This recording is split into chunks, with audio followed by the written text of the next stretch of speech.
স্থানীয় সরকার চলতি বছরের ডিসেম্বরে তিস্তা মহাপরিকল্পনা বাস্তবায়নের আশ্বাস দিয়েছেন সরকারের দুই উপদেষ্টা।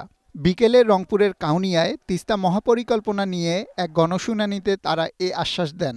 পরিবেশ উপদেষ্টা রিজওয়ানা হাসান বলেন, তিস্তার পানি সমস্যার দীর্ঘমেয়াদী সমাধানের ব্যাপারে চীনের সাথে কথা হয়েছে।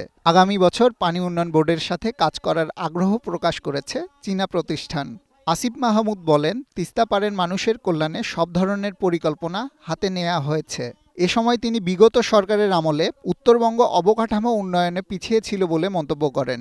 গণশুনানিতে উপস্থিত ছিলেন জেলা প্রশাসক মোহাম্মদ রবিউল ফয়সাল, তিস্তা বাঁচাও নদী বাঁচাও সংগ্রামের নজরুল ইসলাম হাক্কানি সহ অনেকে। তিস্তা একটা আন্তর্জাতিক নদী হলেও মনে রাখতে হবে এটা কোনো দেশের একক নদী না। কোন দেশ যদি মনে করে যে আমার উপরে তিস্তা যেটুকু আছে ওইটুকুর আমার যেভাবে ইচ্ছা আমি সেভাবে ব্যবহার করব, এইটা কোনোদিনও আন্তর্জাতিক বিধিনীতি সমর্থন করে না। তাদের নতজানু পররাষ্ট্রনীতির কারণে তারা শুধু ভারতে গিয়ে ভারতের প্রধানমন্ত্রীর সাথে ছবি তুলেছে, তিস্তার কথা বলার সাহসটা পর্যন্ত করতে পারেনি। অন্তর্বর্তীকালীন সরকার তার গঠনের পর থেকেই পররাষ্ট্র নীতির ক্ষেত্রে শির দ্বারা উঁচু করে দাঁড়িয়েছে।